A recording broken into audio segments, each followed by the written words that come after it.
أعوذ بالله من الشيطان الرجيم. بسم الله الرحمن الرحيم. ذلك ومن يعظم حرمات الله فهو خير له عند ربه وأحلت لكم الأنعام إلا ما يتلى عليكم فاجتنبوا الرجس من الأوثان واجتنبوا قول الزور حنفاء لله غير مشركين به ومن يشرك بالله فكأنما خر من السماء فتخطفه الطير أو تهوي به الريح في مكان سحيق.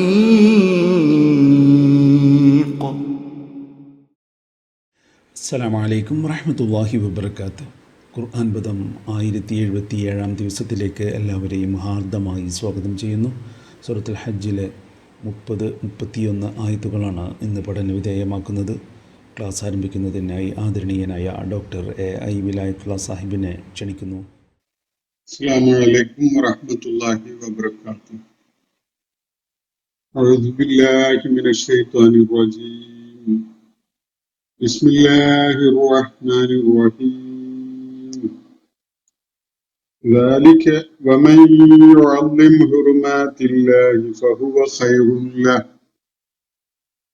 فهو خير له عند ربه وأحلت لكم الأنعام إلا ما يتلى عليكم فاجتنبوا الرجس من الأوثان واجتنبوا قول الزور حنفاء لله غير مشركين به ومن يشرك بالله فكأنما خر من السماء فتخطفه الطير أو تهوي به الريح في مكان سحيق.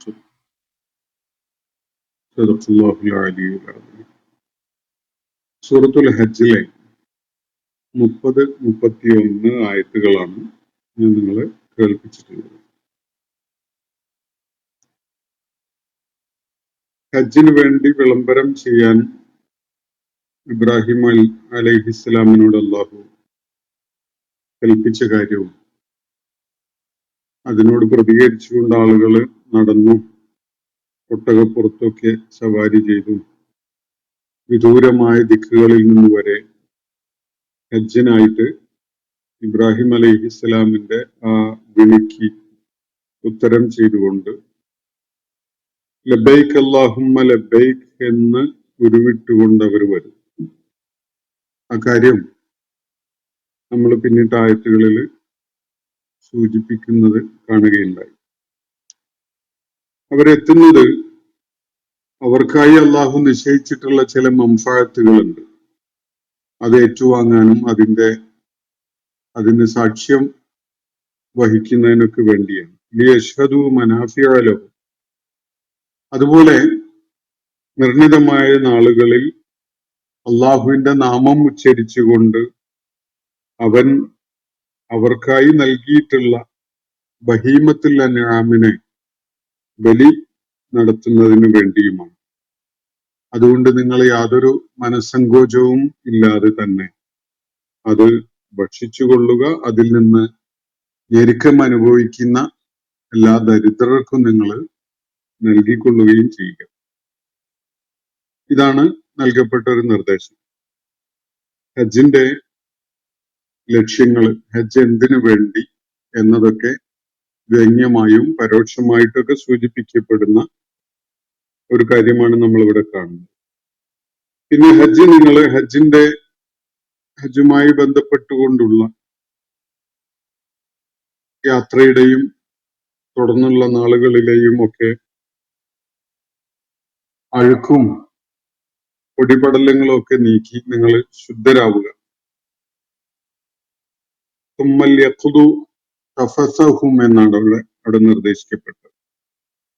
പിന്നെ നിങ്ങളുടെ വല്ല നേർച്ചകളും നിങ്ങൾ വല്ല പ്രതിജ്ഞകളും ഒക്കെ നിർവഹിക്കാമെന്ന് ഏറ്റിട്ടുണ്ടായിരുന്ന വല്ല പ്രതിജ്ഞകളും ഒക്കെ ഉണ്ടെങ്കിൽ അതൊക്കെയും പൂർത്തീകരിക്കുക. ഈ പുരാതനമായ ഭവനത്തെ തവാഫ് ചെയ്യുകയും ചെയ്യുക. ആ തവാഫ് ഞാൻ വിശദമാക്കിയുണ്ടായി. ഇഫാലത്തിന്റെ തവാഫ് എന്നാണ് അതിന് പറയുന്നത്. ഇഹ്റാമിൽ നിന്ന് പിരിഞ്ഞതിന് ശേഷം ഹജ്ജിന്റെ മുഴുവൻ അനുഷ്ഠാനങ്ങളും കഴിഞ്ഞതിന് ശേഷം അതിന്റെ അവസാനത്തെ നിർബന്ധമായ കർമ്മമാണ് ഈ തവാഫുൽ ഇഫാദ. ഇത്രയും കാര്യങ്ങൾ പറഞ്ഞതിന് ശേഷമാണ് നമ്മൾ ഇന്ന് വായിച്ച ആയത്തുകൾ വരുന്നത്. അതിന്റെ തുടക്കത്തിൽ ദാലിക എന്നാണ് അള്ളാഹു പറയുന്നത്. ഇതാകുന്നു കഅബ പ്രദക്ഷിണം, കഅബയിലേക്ക് സന്ദർശകരായി എത്തുന്നതിന്റെ താല്പര്യം, ലക്ഷ്യം എന്ന് നമ്മൾ ചേർത്ത് മനസ്സിലാക്കാൻ വേണ്ടിയുള്ള ഒരു പ്രയോഗം. ദാലിക അതുമായിട്ട് ആശയപരമായി ബന്ധമുള്ളതല്ല അതിനെ തുടർന്ന് പറയുന്ന കാര്യം. ദാലിക എന്നതിൽ ഒരു ആശയം അവസാനിക്കുകയാണ്. ഇതാകുന്നു ഹജ്ജിന്റെ ലക്ഷ്യം, ഹജ്ജ് കൊണ്ട് ഉദ്ദേശിക്കപ്പെട്ടത്, ഹജ്ജിലൂടെ നിർവഹിക്കപ്പെടേണ്ടത് എന്നൊക്കെ നമുക്ക് മനസ്സിലാക്കാവുന്ന വിധത്തിലാണ്.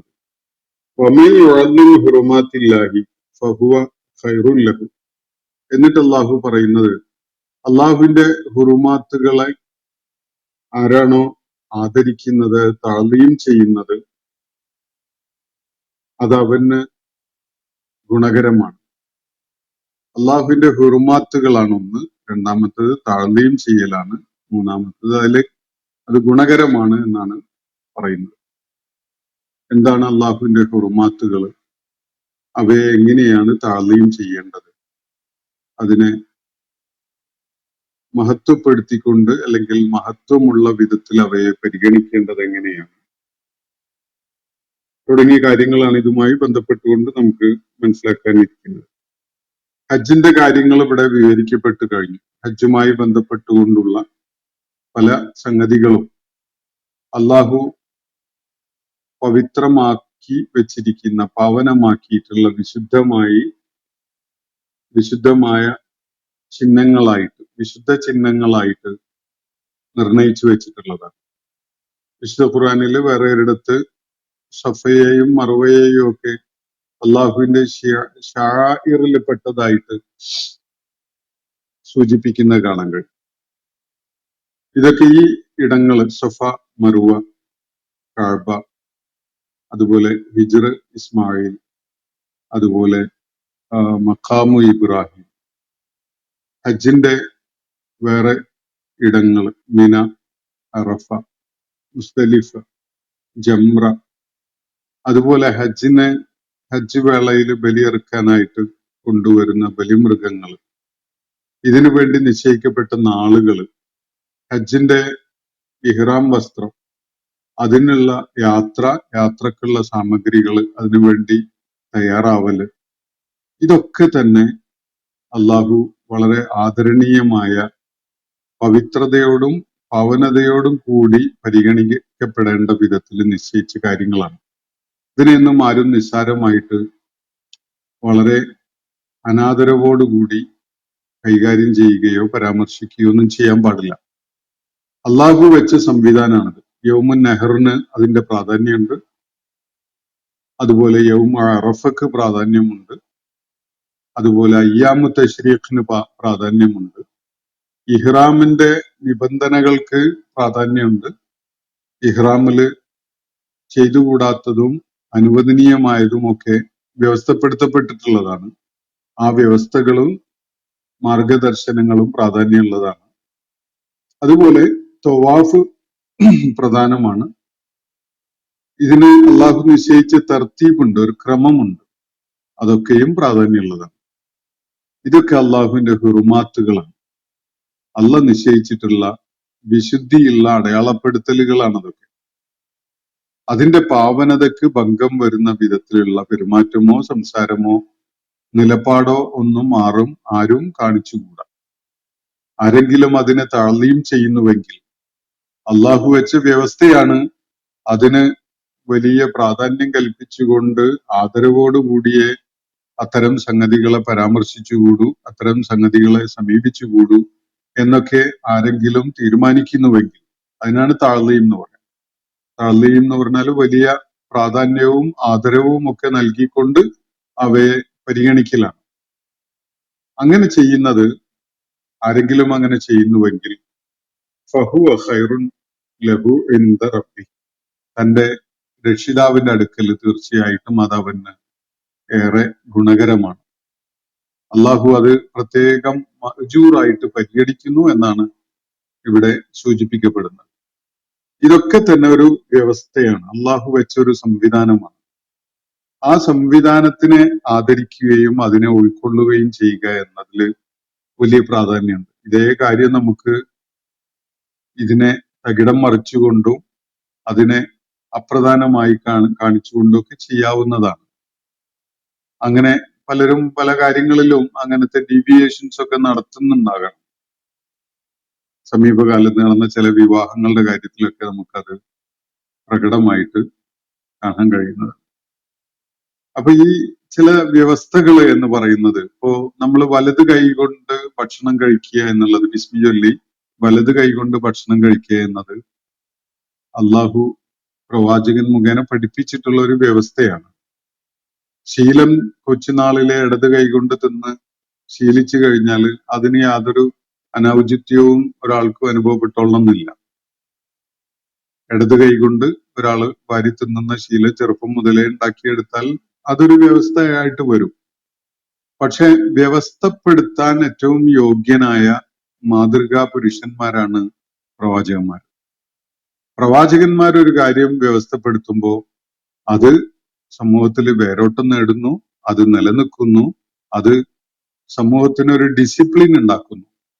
അതുകൊണ്ട് ഇപ്പൊ കൂട്ടായിട്ട് ഒരു വലിയ പാത്രത്തില് ഒരുപാട് പേര്, ഒരു സമൂഹം ഒന്നിച്ചിരുന്ന് ഭക്ഷണം കഴിക്കുകയാണെങ്കിൽ അവർക്ക് ആ ഭക്ഷണത്തിനായിട്ട് വന്നു ചേരുന്ന ആളുകളെ എല്ലാവരെയും ട്രസ്റ്റ് ചെയ്യാൻ പറ്റും. അവര് വൃത്തിയുള്ള വലത് കൈ കൊണ്ടാണ് ഭക്ഷണം കഴിക്കുന്നത് എന്നത് അവർക്ക് എല്ലാവർക്കും ട്രസ്റ്റ് ചെയ്യാവുന്ന ഒരു കാര്യമാണ്. കൈകൾ പല ആവശ്യത്തിനും ഉപയോഗിക്കുന്നുണ്ടാവും. പഴയ കാലത്ത് വൃത്തിയാക്കാനുള്ള വെള്ളവും സൗകര്യങ്ങളും ഒക്കെ കുറഞ്ഞിരുന്നപ്പോ പരിമിതികളൊക്കെ ഉണ്ടായിട്ടുണ്ടാവും. അതുകൊണ്ട് തന്നെ ഇടത് കൈ ശൗചം ചെയ്യുന്നതിന് ഉപയോഗിക്കുന്ന ഒരു ശീലം വ്യവസ്ഥപ്പെടുത്തപ്പെട്ടു കഴിഞ്ഞാൽ പരിമിതമായിട്ട് മാത്രമേ വെള്ളം ഉപയോഗിക്കാൻ ലഭ്യമാവുന്നുള്ളൂ എങ്കിൽ പോലും ആളുകൾക്ക് അതില് ഒരു അതൃപ്തിയോ ആശങ്കയോ ഉണ്ടാവേണ്ടതില്ല. ഭക്ഷണം കഴിക്കാൻ ഉപയോഗിക്കുന്ന കൈ വലത് കൈയാണ്, ശൗചം ചെയ്യാൻ ഇടത് കൈയാണ്. അത് അള്ളാഹുവിന്റെ റസൂല് നമുക്ക് പഠിപ്പിച്ചു തന്നിട്ടുള്ള ഒരു വ്യവസ്ഥയാണ്. ആ ഡിസിപ്ലിൻ ഫോളോ ചെയ്യുമ്പോൾ അതിലൊരു സാമൂഹ്യമായ ഒരു പരസ്പര ധാരണയുടെയും അതുപോലെ പരസ്പരമുള്ള ഒരു വിശ്വാസത്തിന്റെയും കൂടി ഒരു ഫാക്ടർ പ്രവർത്തനക്ഷമമാവുന്നത് നമുക്ക് കാണാൻ കഴിയും. മറ്റൊരാൾ മറ്റൊരു രീതിയിൽ ചെയ്തു വെച്ചാൽ എന്താപ്പോ ദുൽഹജ്ജ് 5 മുതൽ മുഹറം 5 വരെ ഒരു മാസമായി കണ്ടൂടെ എന്നൊക്കെ ആലോചിക്കല്ലോ. അതും ഒരു മാസം തന്നെയാണ്. പക്ഷെ അതൊക്കെ ഒരു വ്യവസ്ഥപ്പെടുത്തുന്നതിന് ഒരു ഡിസിപ്ലിൻ ആവശ്യമാണ് എന്നതുകൊണ്ടാണ്. ഒരു മാസത്തിന്റെ അവസാനത്തെ തീയതി മുതൽ അടുത്ത മാസത്തിന്റെ ആദ്യത്തെ തീയതി വരെ, അടുത്ത മാസത്തിന്റെ അവസാനത്തതിന്റെ തൊട്ട് മുമ്പുള്ള തീയതി വരെ ഒരു മാസമായിട്ട് പരിഗണിക്കണതിന് യുക്തിപരമായിട്ട് പ്രശ്നമൊന്നുമില്ല. പക്ഷെ ഒരാളൊരു വ്യവസ്ഥ ഉണ്ടാക്കി വെക്കുമ്പോൾ ആ വ്യവസ്ഥ പാലിക്കുന്നതിൽ വലിയ പുണ്യമുണ്ട്. അപ്പോഴാണ് ഒരു സമൂഹത്തിന് അത് സ്വീകാര്യമായി മാറുക.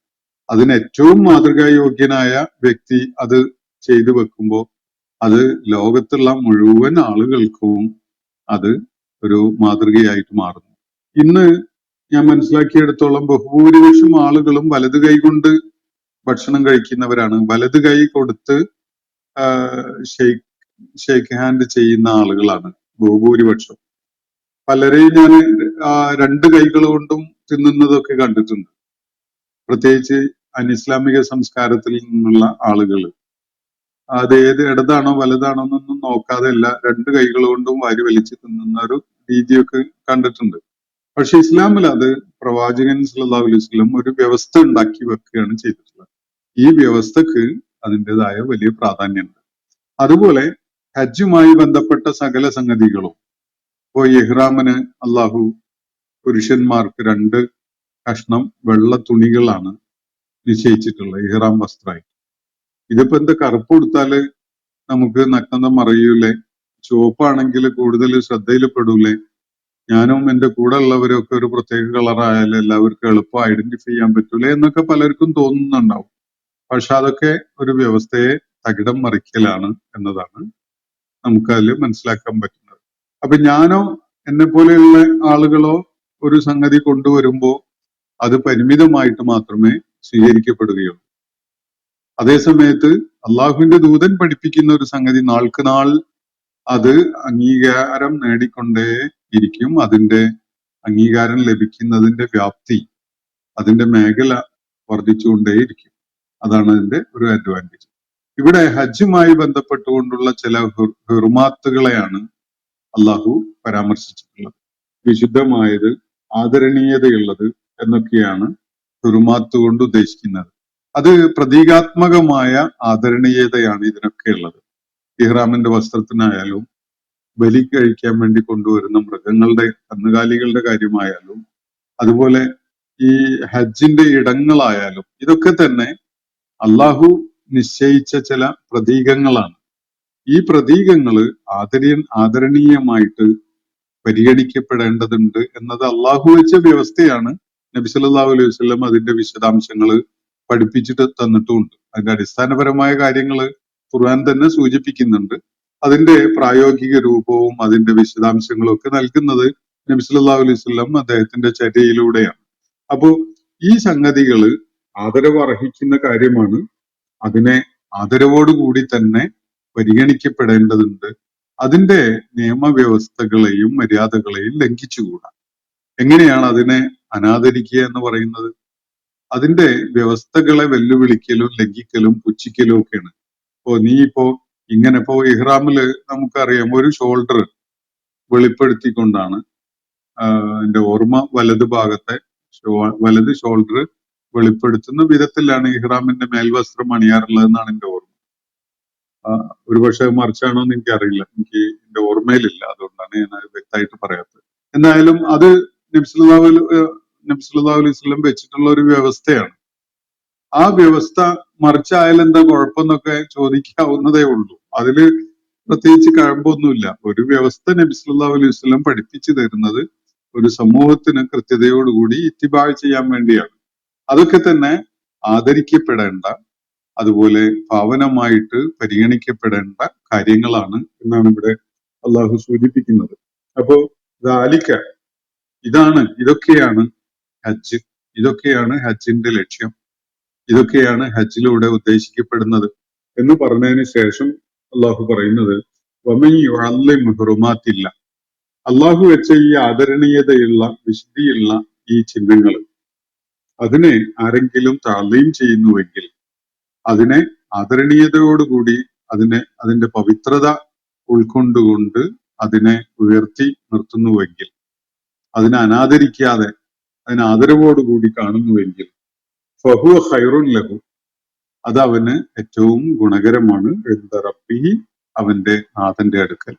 എന്ന് പറഞ്ഞാൽ ആ വ്യവസ്ഥയെ കൃത്യതയോടുകൂടി അതിന്റെ അർഹിക്കുന്ന പാവനതയും ആദരവും ഒക്കെ നൽകിക്കൊണ്ട് അതിനെ പിൻപറ്റുന്നത് പ്രത്യേകം പ്രതിഫലാർഹമായ കാര്യമാണ് എന്ന് അള്ളാഹുവിടെ വ്യക്തമാക്കുകയാണ്.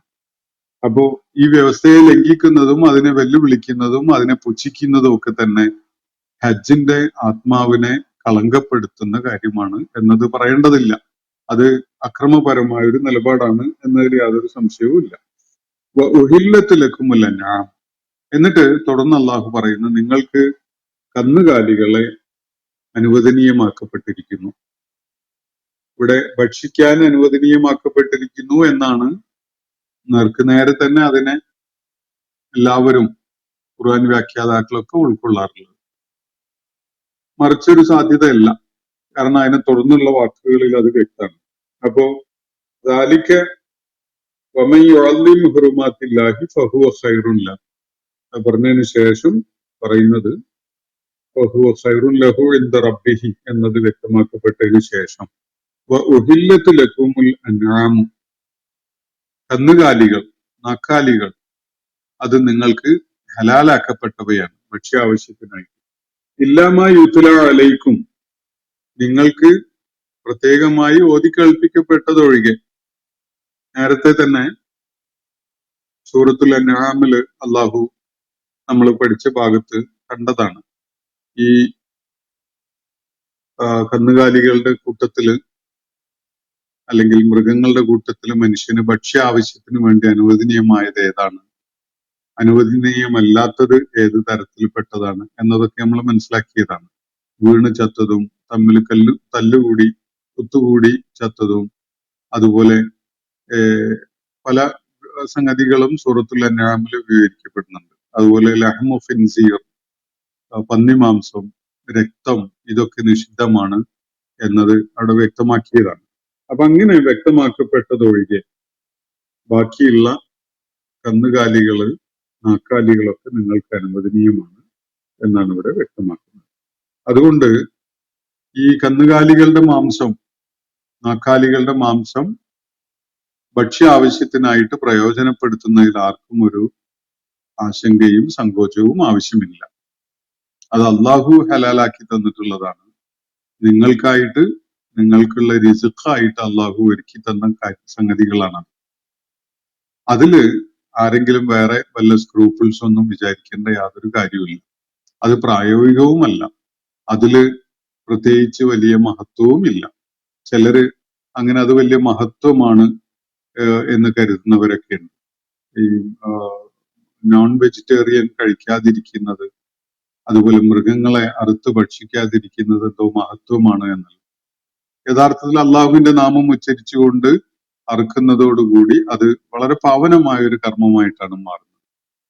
ഒരു മൃഗത്തെ അറുത്ത് അള്ളാഹു പഠിപ്പിച്ച വിധത്തിൽ അറുത്ത് പാകം ചെയ്യുന്നതോടുകൂടി ഒരുപാട് പേർക്ക് ഭക്ഷ്യാവശ്യത്തിന് ഉപകരിക്കുന്നതായിട്ടാണ് മാറുന്നത്. അത് പുണ്യകരമായ ഒരു കാര്യമാണ്. അതിൽ യാതൊരു കുഴപ്പവും തെറ്റൊന്നുമില്ല. പലരും ഇപ്പോ അറവുകാരെ ഒരു മോശമായിട്ട് കാണുന്ന ഒരു പ്രവണതയൊക്കെ നേരത്തെ ഉണ്ടായിരുന്നു. ഇപ്പൊ അതൊന്നുമില്ല. അതെന്തോ മോശമായ ഒരു പ്രവൃത്തിയാണെന്നുള്ള നിലക്ക്. അങ്ങനെയല്ല. അള്ളാഹുവിന്റെ നാമം ഉച്ചരിച്ചുകൊണ്ട് മൃഗങ്ങളോട് അലിവും കാരുണ്യവും ഒക്കെ കാണിച്ചുകൊണ്ട് അവയെ കൈകാര്യം ചെയ്ത് അവയെ ഭക്ഷ്യ ആവശ്യത്തിന് വേണ്ടി അറക്കുക എന്നത് യാതൊരു വിധത്തിലും എന്തെങ്കിലും വീഴ്ചയോ പോരായ്മയോ അടങ്ങിയ കാര്യമല്ല. അതുകൊണ്ട് അതിലൊരു കുഴപ്പമില്ല. അറവുകാര് ചെയ്യുന്ന ജോലി എന്തോ മോശമാണ് എന്നതൊക്കെ ആളുകള് അനാവശ്യമായിട്ട് പ്രചരിപ്പിക്കുന്ന തെറ്റായ കാര്യങ്ങളാണ് എന്നതാണ് വസ്തുത. അപ്പൊ അള്ളാഹു ഇവിടെ അല്ലെങ്കിൽ നേരത്തെ വ്യക്തമാക്കിയിട്ടുള്ള ഓതി കേൾപ്പിച്ചിട്ടുള്ളതല്ലാത്ത കന്നുകാലികളെ നിങ്ങൾക്ക് അനുവദനീയമാക്കപ്പെട്ടിരിക്കുന്നു. മിനൽ ഔസാൻ. അതുകൊണ്ട് നിങ്ങൾ അതിന് തുടർന്ന് അള്ളാഹു പറയുന്നത്, വിഗ്രഹങ്ങളുമായി ബന്ധപ്പെട്ടുകൊണ്ടുള്ള മ്ലേച്ഛതയെ അല്ലെങ്കിൽ മാലിന്യങ്ങളെ നിങ്ങൾ വർജിക്കുക. ഫജ്തനിബു റിജ്സ മിനൽ ഔസാൻ. വിഗ്രഹങ്ങളെ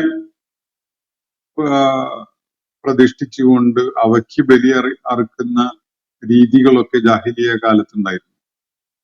അപ്പോ വിഗ്രഹങ്ങൾക്ക് കൊണ്ടുപോയി കുരുതി കൊടുക്കാനുള്ളതല്ല കന്നുകാലികൾ. മനുഷ്യന്റെ ആവശ്യത്തിന് വേണ്ടി അള്ളാഹുവിന്റെ നാമം ഉച്ചരിച്ചുകൊണ്ട് അറുക്കാൻ വേണ്ടി ഉള്ളതാണ് എന്നതാണ് അള്ളാഹുവിടെ അത് തിരുത്തി മനസ്സിലാക്കാൻ വേണ്ടി നിർദ്ദേശിക്കുന്നത്.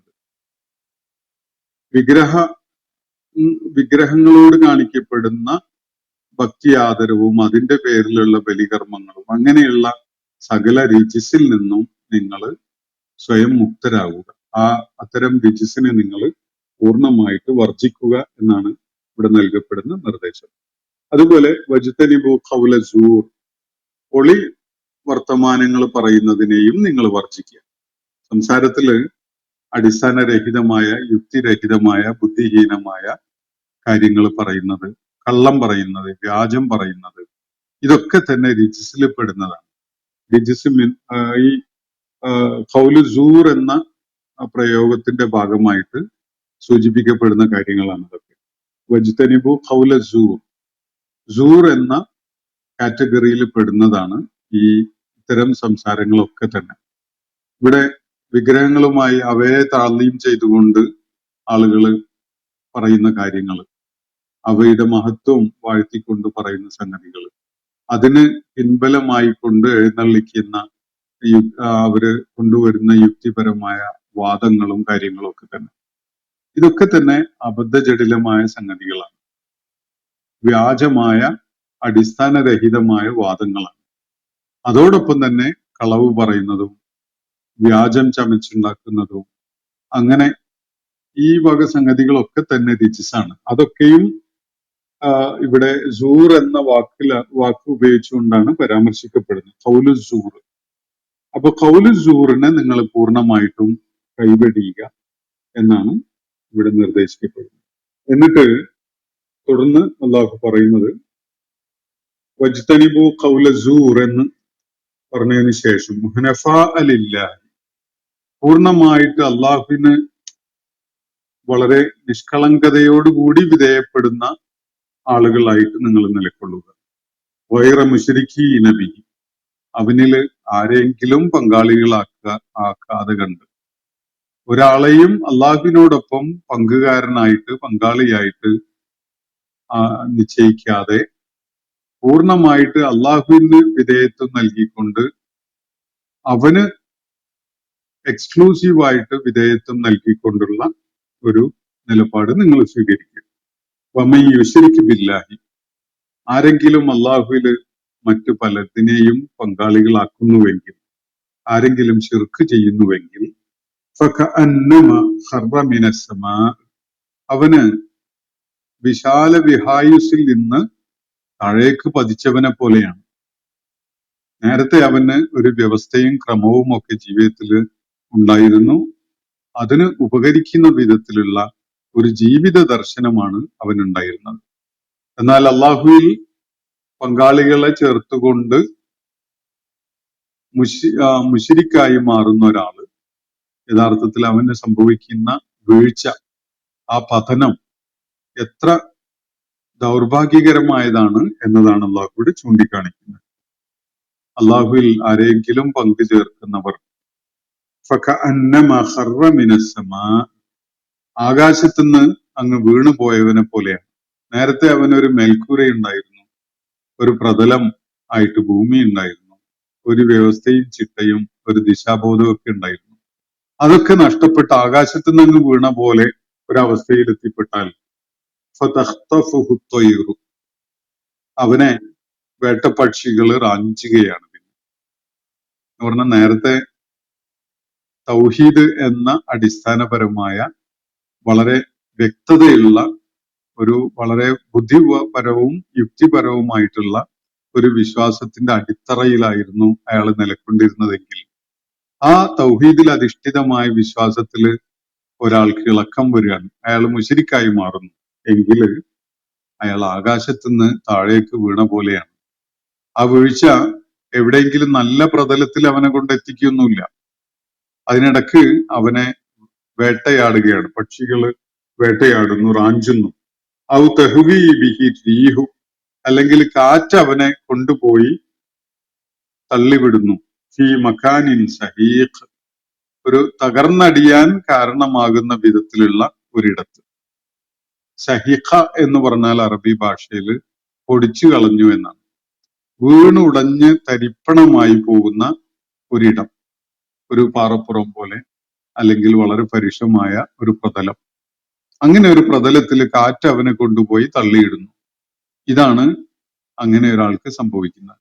ആകാശത്തുനിന്ന് ഉതിർന്നു വീണ ഒരാള് എന്ന് പറയുന്ന പിന്നെ ഏത് ആകർഷണ മേഖലയിലേക്ക് വീഴണം, നീങ്ങണം എന്നതൊന്നും അയാൾക്ക് ഒരു നിയന്ത്രണമുള്ള കാര്യമല്ല. സ്പേസിലേക്ക് യാത്ര ചെയ്ത ആളുകളെ പോലെയാണ്. ഔട്ടർ സ്പേസിൽ എത്തിപ്പെട്ട ഒരാളുടെ അയാളെ എങ്ങോട്ട് നീങ്ങിയാലും പ്രത്യേകിച്ച് എങ്ങോട്ടും വീഴാനൊന്നും പോകുന്നില്ല. കാരണം അത് ഒരു ഗോളത്തിന്റെയും ആകർഷണ മേഖലയിൽ പെടുന്ന ഒരു സ്ഥലമല്ല, ഒരിടമല്ല. അതുകൊണ്ട് അവിടുന്ന് വീണു എന്ന് പറഞ്ഞ വീഴാനില്ല, എങ്ങോട്ടും പോകുന്നില്ല. സ്വയം അങ്ങോട്ടും ഇങ്ങോട്ടും ഒക്കെ കുറേശ്ശൊക്കെ നീങ്ങുന്ന ചിത്രങ്ങളാണ് ഇപ്പോ നമ്മൾ സമീപകാലത്ത് സ്പേസ് യാത്ര നടത്തിയ ഒരു ഇന്ത്യൻ ബഹിരാകാശ ഗവേഷകയും ശാസ്ത്രജ്ഞയും ഒക്കെ ഉണ്ടല്ലോ. അവരുടെയൊക്കെ വീഡിയോസ് നമുക്ക് കാണാൻ കഴിയും. അപ്പൊ ഇത് ആകാശത്തുനിന്ന് ഉതിർന്നു വീണ ഒരാള്, അയാൾക്ക് എവിടെ എങ്ങനെ വീഴണം എന്നതൊന്നും നിശ്ചയിക്കാൻ സ്വയമേ കഴിയില്ല. അവന്റെ കയ്യിലുണ്ടായിരുന്ന ദിശാബോധവും അതുപോലെ തന്നെ ജീവിത ദർശനവും ഒക്കെ അവന് നഷ്ടമായിട്ടുണ്ട്. ഇപ്പൊ ജീവിതം എന്താണെന്ന് അറിയില്ല, അതിന്റെ തുടക്കം ആരാണ് തനിക്ക് ജീവൻ നൽകിയതെന്ന് അറിയില്ല, ഇനി എങ്ങോട്ടാണ് പ്രയാണം എന്നറിയില്ല. ഇതിനെ അറിയപ്പെടുന്ന ഒരു ടേണിംഗ് പോയിന്റ് ഉണ്ടല്ലോ, അത് കഴിഞ്ഞാൽ, മരണം കഴിഞ്ഞാൽ പിന്നെ എന്ത് എന്നതൊന്നും അറിയില്ല. ഈ ഒരു അവസ്ഥയിലേക്ക് അവൻ എടുത്തെറിയപ്പെടും. അതിനെ വളരെ പ്രതീകാത്മകമായ ചില സിംബൽസും രൂപകങ്ങളും ഒക്കെ ഉപയോഗിച്ചുകൊണ്ട് അള്ളാഹു വളരെ ആകർഷകമായ രീതിയിലാണ് ഇവിടെ അതിനെ പരാമർശിക്കുന്നത്. വമൻ യുശ്രിക് ബില്ലാഹി, ആരെങ്കിലും അള്ളാഹുവില് പങ്കാളികളെ ചേർക്കുന്നുവെങ്കിൽ എന്താണ് അവന്റെ അവസ്ഥ? ഫകഅന്നമാ ഖറ മിനസ് സമാ, ആകാശത്തുനിന്ന് വീണ ഒരുവനെ പോലെയാണ്. ഫതഖ്തഫുഹു ത്വയ്റു, അത് നേരെ നല്ലൊരു പ്രതലത്തിൽ വന്ന് രണ്ട് കാലിൽ നിൽക്കുകയൊന്നുമല്ല ചെയ്യുന്നത്. ആകാശത്തു നിന്നുള്ള വീഴ്ചയിൽ അവൻ പിന്നെ അല്ലെങ്കിൽ അവന് റാഞ്ചപ്പെടുകയാണ്. പക്ഷികള് അവനെ റാഞ്ചിയെടുക്കുന്നു. അതാണ് ഒരവസ്ഥ. ഔ തഹ്വി ബിഹി റീഹു, അല്ലെങ്കിൽ കാറ്റ് അവനെ തള്ളിക്കൊണ്ടുപോയിട്ട് ഇട്ടേക്കുന്നു.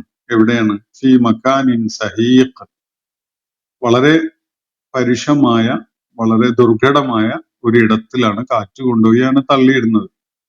ഇതാണോ മെച്ചപ്പെട്ട ഒരു ജീവിതാനുഭവം എന്നത് ഓരോരുത്തരും ആലോചിക്കുന്നതിന് വേണ്ടിയാണ് അള്ളാഹു ഇത് ചൂണ്ടിക്കാണിക്കുന്നത്. തൗഹീദ് ഉൾക്കൊള്ളുന്ന ഒരാള്, അള്ളാഹുവിന്റെ ഏകത്വത്തെ അംഗീകരിച്ചുകൊണ്ട് അതിനെ അടിസ്ഥാനപ്പെടുത്തിക്കൊണ്ടുള്ള ഒരു ജീവിത ദർശനം ഉൾക്കൊണ്ടുകൊണ്ട് ഒരാൾ നിലകൊള്ളുമ്പോൾ അയാൾക്ക് മേലെ ആകാശം, താഴെ ഭൂമി, എല്ലാറ്റിനും ഒരു ക്രമവും വ്യവസ്ഥയും ഒക്കെ ഉണ്ടാകും. എന്നാൽ തൗഹീദ് കൈവെടിഞ്ഞ ഒരാള്, അള്ളാഹുവില് പങ്കാളികളെ സ്വീകരിച്ച ഒരാള്, അയാൾക്ക് ആർക്കാണ് വിധേയത്വം കൊടുക്കേണ്ടതെന്ന് അറിയില്ല, ആര് പറയുന്നതാണ് അനുസരിക്കേണ്ടതെന്ന് അറിയില്ല, അയാൾ എങ്ങോട്ട് നീങ്ങണം എന്നറിയില്ല, ജീവിതം എന്താണ്, എങ്ങനെ പ്രയോജനപ്പെടുത്തപ്പെടേണ്ടതാണ് എന്നതൊന്നും അറിയില്ല. അയാളുടെ മുന്നില് വല്ലാത്തൊരു ആശയക്കുഴപ്പം മാത്രമാണ് ഉണ്ടാവുക. ഒരാള് ആകാശത്ത് നിന്ന് അങ്ങ് അടർന്നു വീണു, ഉതിർന്നു വീണു എന്ന് സങ്കല്പിക്കുക. അയാളെ പോലെ ആകാശത്ത് നിന്ന് വീണ ഒരാള് മിഡ് എയറിലായിരിക്കുമ്പോ അവനെ പക്ഷികൾ റാഞ്ചാൻ ശ്രമിക്കും, അല്ലെങ്കിൽ കാറ്റ് തള്ളിക്കൊണ്ടുപോയി എവിടെയെങ്കിലും പരുഷമായ ദുർഘടമായ ഒരിടത്ത് തള്ളിയിട്ടേക്കും. ഇങ്ങനെയൊക്കെയാണ് സംഭവിക്കുക. അയാൾക്ക് അയാളുടെ മേൽ വല്ല നിയന്ത്രണം ഉണ്ടാവുമോ? ഒരു കൺട്രോളും ഉണ്ടാവില്ല. അയാൾ എവിടെ ലാൻഡ് ചെയ്യണം, എങ്ങനെ ലാൻഡ് ചെയ്യണം, നല്ല പ്രതലാണോ, കരയാണോ, കടലാണോ, പാറപ്പുറമാണോ, അല്ലെങ്കിൽ ചെളിക്കുണ്ടാണോ എന്നൊന്നും അറിയില്ല.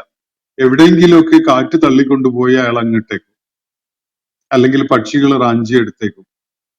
ഇതുപോലെയാണ് അള്ളാഹ് പങ്കാളികളെ ചേർക്കുന്ന ഒരാളുടെ അവസ്ഥയാവും പോകുന്നത്. പിന്നെ അവന്റെ ജീവിതത്തിന് ദിശാബോധമില്ല, അതിന് എങ്ങനെയാണ് ജീവിതം കൈകാര്യം ചെയ്യപ്പെടേണ്ടത് എന്നുള്ള ധാരണ അവനില്ല. അവന് ആകെ അവശേഷിക്കുന്നത് ആശയക്കുഴപ്പം മാത്രമാണ്. സത്യമാർഗം വിട്ടേച്ച് പോയ ആളുകളുടെ ജീവിതം ഒന്ന് നിരീക്ഷിച്ചാല് നമുക്ക് ഈ വിവരണം, അള്ളാഹു മെറ്റഫോറിക്കൽ ആയിട്ട് ഇവിടെ നടത്തിയിട്ടുള്ള ഈ വിവരണം എത്ര യോജിച്ചതാണ് എന്നത് നമുക്ക് കാണാൻ കഴിയും. എത്രയോ ഉദാഹരണങ്ങൾ നമ്മുടെ മുന്നിലുണ്ട്. ഇപ്പോ എക്സ് മുസ്ലിംസ് എന്നൊക്കെ പറഞ്ഞിട്ട് സ്വയം പരിചയപ്പെടുത്തുന്ന ആളുകളെ ഒന്ന് നിരീക്ഷിച്ച് നോക്കുന്നു. അങ്ങനെയുള്ള ചില പ്രതിഭാസങ്ങൾ നമുക്ക് കാണാം. ജീവിതത്തിൽ പിന്നെ ഒരു സംഗതിക്കും ഒരു വിധത്തിലുള്ള അടുക്കും ചിട്ടയും ക്രമവും ഉത്തരവാദിത്വം ലക്ഷ്യബോധവും ഒന്നും ഉണ്ടാവില്ല. ആകാശത്ത് നടന്നു വീണ, പക്ഷികൾ റാഞ്ചിയെടുക്കുന്ന, അല്ലെങ്കിൽ കാറ്റ് തള്ളിക്കൊണ്ടുപോയി തകർന്ന് തരിപ്പണമാകുന്ന വിധത്തിലുള്ള ഒരു പ്രതലത്തിൽ അങ്ങിട്ടേക്കുന്ന ഒരു അനുഭവം പോലെ വളരെ അപ്രോപ്രിയേറ്റ് ആയിട്ടുള്ള ഒരു ഉപമയാണ് അള്ളാഹുവിന്റെ ഏകത്വത്തെ കൈവെടിഞ്ഞുകൊണ്ട് ശിർക്കിന്റെ പാതയിലേക്ക് പോകുന്ന ഒരാളെ പരാമർശിച്ചുകൊണ്ട് ഇവിടെ വ്യക്തമാക്കുന്നത്. അപ്പോ ഹജ്ജ് അള്ളാഹുവിന്റെ ഏകത്വത്തെ പുനഃസ്ഥാപിക്കുന്ന ഒരു പ്രക്രിയയാണ്. ചരിത്രപരമായി, സാമൂഹ്യമായി, ലോകാടിസ്ഥാനത്തിൽ തന്നെ അള്ളാഹുവിന്റെ ഏകത്വത്തെ, തൗഹീദിന്റെ തറവാടിനെ സജീവമാക്കുന്ന ഒരു കർമ്മമാണ് ഹജ്ജ് എന്നത് നമുക്ക് മനസ്സിലാക്കാൻ സാധിക്കും. അതുകൊണ്ടാണ് ഹജ്ജുമായി ബന്ധപ്പെട്ടുകൊണ്ട് തന്നെ ഈ ശിർക്കും തൗഹീദും ഒക്കെ വിഷയീഭവിക്കപ്പെടുന്നത് എന്നതാണ് ഇതുമായി ബന്ധപ്പെട്ടുകൊണ്ട് നമുക്ക് മനസ്സിലാക്കാൻ പറ്റുന്ന ഒരു സുപ്രധാനമായ കാര്യം. അപ്പോ അള്ളാഹുവിന്റെ ഹുറുമാത്തുകൾ ആദരിക്കുക എന്നത് വളരെ പ്രധാനമാണ്. അള്ളാഹുവിന്റെ ഹുറുമാത്തുകൾ, ആദരണീയതയുള്ള വിശുദ്ധ ചിഹ്നങ്ങളെ ആദരിക്കുന്ന, അതില് ഞാൻ പരാമർശിച്ച ഹജ്ജുമായി ബന്ധപ്പെട്ട പല കാര്യങ്ങളും അടങ്ങിയതാണത്. അപ്പോ അതിന് അള്ളാഹു പ്രത്യേകമായി അവർക്ക് ഖൈറ് നൽകുന്നതാണ് എന്നതാണ് ഇവിടെ സൂചിപ്പിക്കപ്പെട്ട ഒരു കാര്യം. അതുപോലെ കന്നുകാലികൾ നമുക്ക് അനുവദനീയമാണ്. അത് പലയിടത്തും ഖുർആനിൽ ഇത് അറുക്കാനും ഭക്ഷിക്കാനും എന്ന് പറയാതെ തന്നെ സൂചിപ്പിക്കുന്നുണ്ട്. നേരിട്ട് അത് പറഞ്ഞുകൊണ്ടുള്ളത് നമ്മൾ ഈ സൂറത്തിൽ തന്നെ പിന്നിട്ട ആയത്തുകളിൽ കാണുകയുണ്ടായി. അല്ലാതെ കന്നുകാലികളെ വേറെ എന്തെങ്കിലും ആവശ്യത്തിന് അനുവദനീയമാണ് എന്നല്ല പറയുന്നത്. നമ്മുടെ കാലഘട്ടത്തിൽ ഇപ്പൊ അങ്ങനത്തെ പല പ്രവണതകളും പത്രങ്ങളിൽ കാണാൻ കഴിയും. അതൊന്നുമല്ല ഇവിടെ പരാമർശിക്കപ്പെടുന്നത്. നിങ്ങൾക്ക് ഭക്ഷ്യ ആവശ്യത്തിന് വേണ്ടി കന്നുകാലികളെ അറുക്കുന്നതും അതിന്റെ മാംസം പ്രയോജനപ്പെടുത്തുന്നതും അനുവദനീയമാണ് എന്നതാണ് ഇവിടെ സൂചിപ്പിക്കപ്പെടുന്ന കാര്യം. അതുകൊണ്ട് ഹജ്ജ് വളരെ പവിത്രമായൊരു കർമ്മമാണ്. അതിന്റെ പവിത്രതയെ ആദരിച്ചുകൊണ്ട് അതിനോട് ബഹുമാനവും ആദരവും ഒക്കെ കാണിച്ചുകൊണ്ടുള്ള ഒരു സമീപനം തന്നെയാണ് നമ്മൾ സ്വീകരിക്കേണ്ടത്. ഹജ്ജിനോടനുബന്ധിച്ചും അല്ലാതെയും നമ്മൾ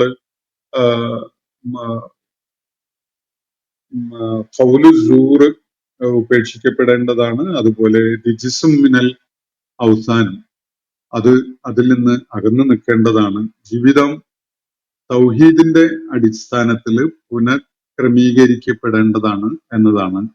അതാണ് ഹജ്ജിലൂടെ ലക്ഷ്യം വെക്കപ്പെടുന്ന കാര്യം എന്നതാണ് ഇവിടെ സൂചിപ്പിക്കപ്പെടുന്നത്. ഇന്നത്തെ സെഷൻ ഞാനിവിടെ അവസാനിപ്പിക്കുകയാണ്.